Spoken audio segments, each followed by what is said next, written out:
To enter fund transactions, first of all, you go to Accounts, you go into your ledgers, you select the Funds tab of the ledger, which we've done here. Just for your information, if you're new to TIMETOTRADE, you can navigate between the different parts of a ledger. You can adjust the time frame by either clicking on some of these links or by adjusting the start date and the end date, and this defines how many or what range of transactions, historical transactions, you see. I'm going to delete first of all the transaction made on the 25th of January, the bed and breakfasting transaction taken from example 1, and I'll re-enter that to show you how you enter the transaction. So first of all, to enter a transaction, you select the date. So in this case it was the 25th of January 08. In this case I made up a random symbol A, B, C, D, E, F, and we said that we bought. So you have a choice between buy, sell or reinvest, and I'll go through these later. But it's pretty obvious if you buy units or you sell units or you've reinvested money that you've received from a distribution from the fund. In this case it's buy, and we bought 5,000 units in this example, and the price paid for these units was 100 pence.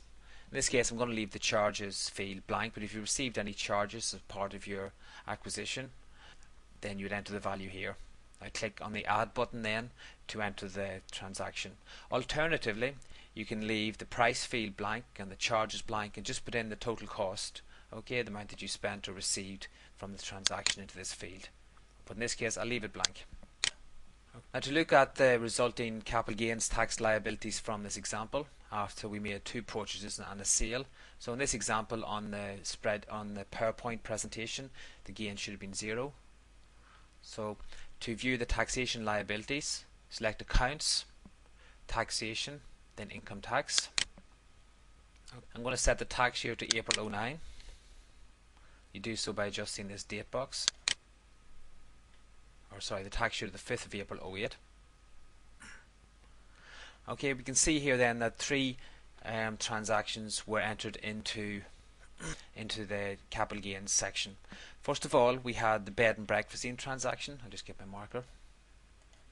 So the shares acquired on the 25th of January are matched with the shares disposed of on the 1st of January, and 5,000 shares are matched here. Disposal proceeds was 10,000. Chargeable gain after indexation was 5,000. And just for as a point of interest, indexation and taper relief apply on investment transactions up until the 5th of April 2008. They have been removed for the 2009 tax year, but for your current tax return you do have to calculate indexation and taper relief, and this is all built into TIMETOTRADE. Okay. So in this example there's an allowable loss, and I will come back to that in a second, okay, which reduces the gain to 0. Okay. And basically if you look down below, you'll see there was a realized loss.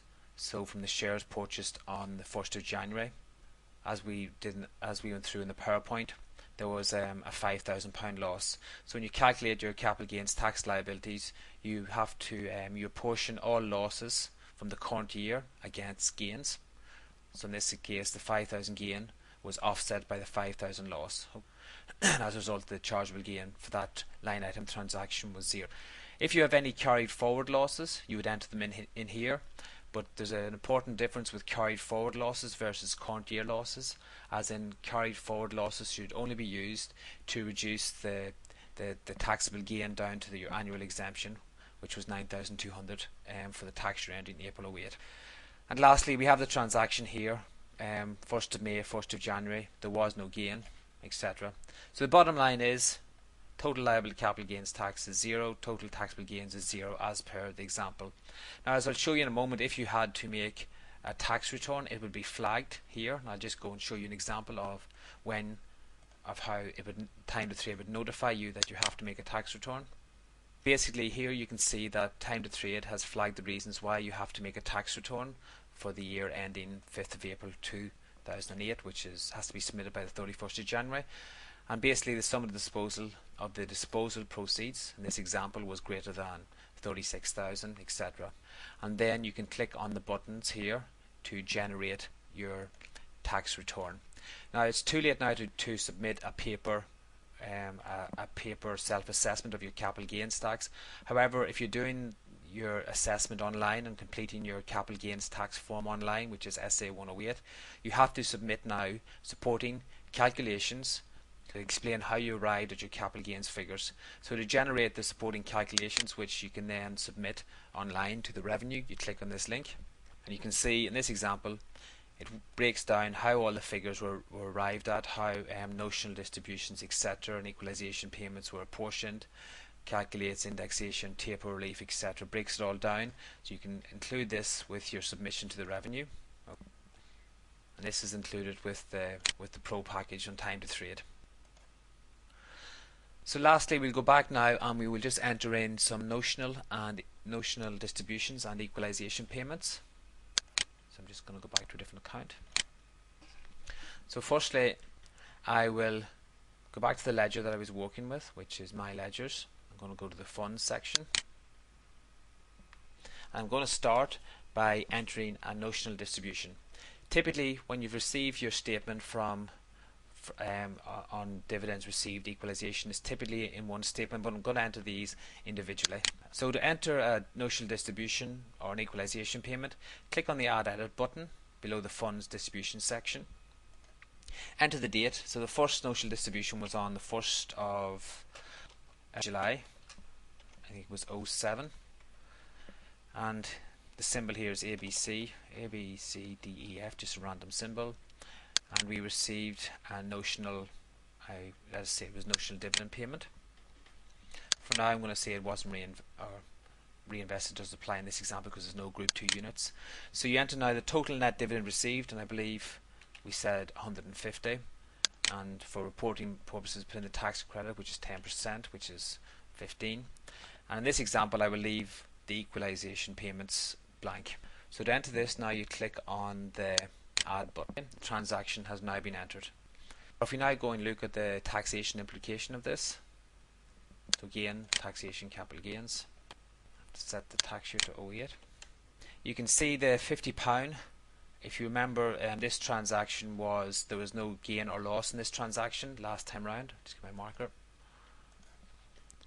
So this transaction last time round there was no gain or loss, but the notional distribution has introduced a loss of £50. Okay, so it's now treated as a loss which can be offset against future gains.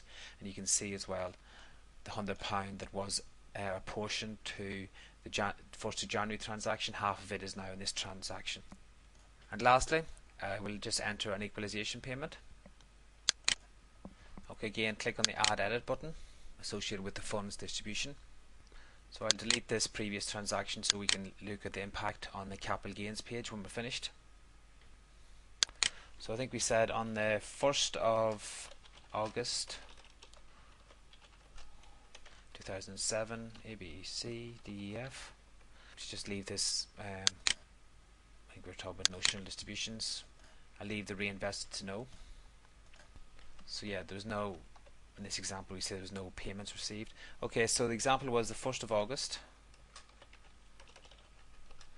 And the reason why there's two date fields, if you've ever received your statement, you will often have a dividend payment on a different date to the equalisation date. So you can set these dates to two different dates.